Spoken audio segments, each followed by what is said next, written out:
Hello friends, welcome to our channel software చిన్నది.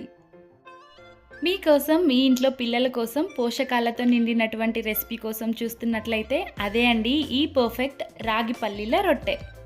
మన వెనుకటి తరం వాళ్ళు ఇలాంటి రెసిపీస్ తిన్నారు కాబట్టి ఫ్రెండ్స్ చాలా హెల్తీగా అయితే ఉన్నారు. మనం కూడా అలాగే ఉండాలనుకుంటే ఈ రెసిపీని అట్లీస్ట్ వీక్లీ వన్స్ అయినా ట్రై చేయండి ఫ్రెండ్స్, చాలా రుచిగా ఉంటుంది.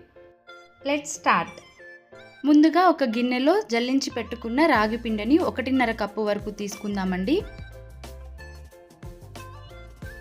ఇలా సన్నగా తరిగి పెట్టుకున్న ఆనియన్స్ని కూడా యాడ్ చేసుకుందాం. ఇప్పుడు ఒక మిక్సీ జార్ని తీసుకొని అందులో 100 గ్రామ్స్ వరకు పచ్చిమిర్చిని తీసుకొని ఇలా కచ్చాబచ్చాగా మిక్సీ పట్టుకోవాలి. ఈ రొట్టెల్లోకి కొద్దిగా కారం ఎక్కువే పడుతుందండి, దీన్ని కూడా యాడ్ చేసుకుందాం. ఇప్పుడు సన్నగా తరిగి పెట్టుకున్న కరివేపాకు తరుగు, రుచికి సరిపడా సాల్ట్ని కూడా యాడ్ చేసుకోవాలి. ఇప్పుడు చేత్తో ఆకుని, ఉల్లిని, పచ్చిమిర్చిని బాగా నలుపుతూ కలపండి, అప్పుడే బాగా కాలుతుందండి రొట్టె. ఈ మిశ్రమాన్ని ఎంత వీలైతే అంత బాగా కలుపుకోవడానికి ట్రై చేయండి ఫ్రెండ్స్. ఆనియన్స్ అన్నీ బాగా విడిపోవాలి. ఇలా కలుపుకున్న మిశ్రమంలోకి కొద్దిగా వాటర్ని యాడ్ చేసుకుంటూ పిండిని కలుపుకుందాం. ఈ కన్సిస్టెన్సీ వచ్చేంత వరకు కలుపుకోండి. ఇలా చేతిలోకి తీసుకుంటే ముద్దలా రావాలి. ఇలా కలుపుకున్న మిశ్రమాన్ని 30 నిమిషాల వరకు మూత పెట్టి నాననివ్వండి. ఇప్పుడు ఒక సపరేట్ ప్యాన్ తీసుకొని అందులో 100 గ్రామ్స్ పల్లీల్ని తీసుకోవాలి.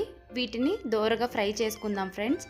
ఇలా దోరగా వేయించుకున్న పల్లీల్ని మిక్సీ జార్లోకి యాడ్ చేసుకుందాం. ఇలా మిక్సీ పట్టుకునేటప్పుడు మరీ ఫైన్ పౌడర్లా కాకుండా పల్స్ ఇస్తూ కొంచెం బరగ్గా అవ్వనివ్వండి.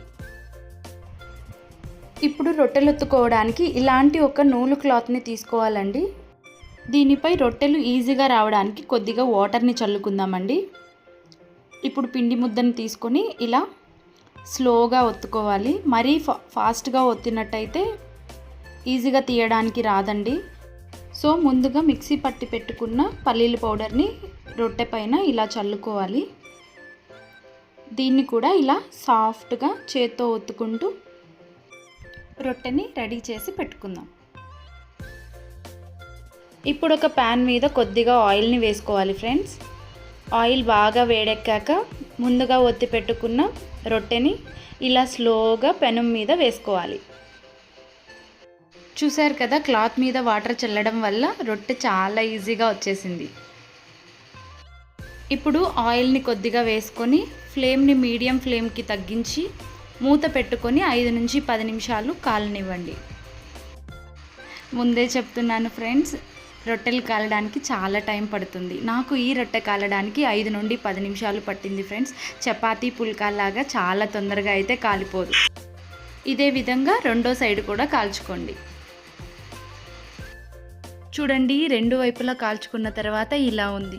వీటిని ఏదైనా రోటి పచ్చడితో తిన్నారంటే చాలా బాగుంటుందండి, చాలా హెల్తీ కూడా. ఏంటి, చూడగానే నోరూరుతుంది కదా, తప్పకుండా ట్రై చేయండి ఫ్రెండ్స్ ఈ రాగి రొట్టె. Thank you for watching. Bye bye.